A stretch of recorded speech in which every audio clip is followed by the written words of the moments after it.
All right, take three. Today is Martin Luther King Jr.'s Day of Remembrance, and I was looking online for quotes that made me feel like I would honor him without being light. And everything that I was looking at, I was like, okay. And I ended up posting one of his quotes. It says, "Life's most persistent and urgent question is, what are you doing for others?"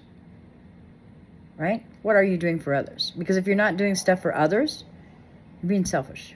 You're hiding your gifts, your talents, your resources. We got to all take care of each other. That is a fact. Because clearly, others are not. And then when I was thinking about that and what's going on in Minneapolis, where residents of Minneapolis, Minnesota are being terrorized by our government. They're being brutalized. They're being beaten up. They're having their bones broken. They're having their eyes shot. And now the dude is blind. Like he's never going to be seen in that eye again. These are people who are trained for 47 days because they thought that was an ironic and funny number. Our police people, our military are trained for far longer and given more instruction. These people are here as Nazis. And so that got me to thinking about a Lutheran pastor named Martin Niemöller.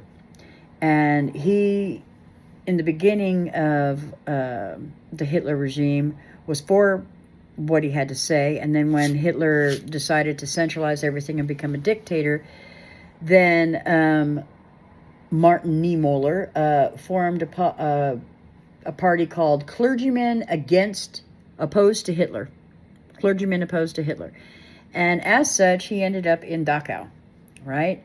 And he was freed at the end of the war and was asked, why? Why did you stand up when you didn't have to? And he wrote this poem. He said, "When the Nazis came for the communists, I kept quiet. I wasn't a communist. When they came for the trade unionists, I kept quiet. I wasn't a trade unionist. When they locked up the Social Democrats, I kept quiet. I wasn't a Social Democrat. When they locked up the Jews, I kept quiet. I wasn't a Jew. When they came for me, there was no one left to protest." So rather than let somebody divide us, we need to come together and we need to stand up as a unified force. Period.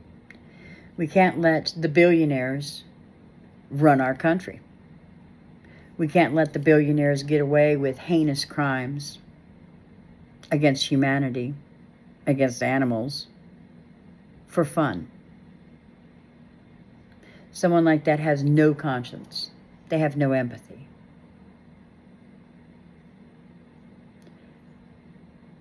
We need to stand up as a unit, together.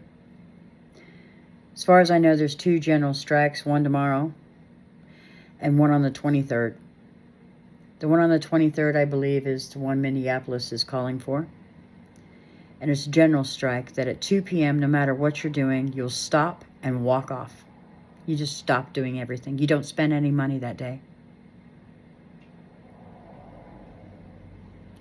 Good luck to us all.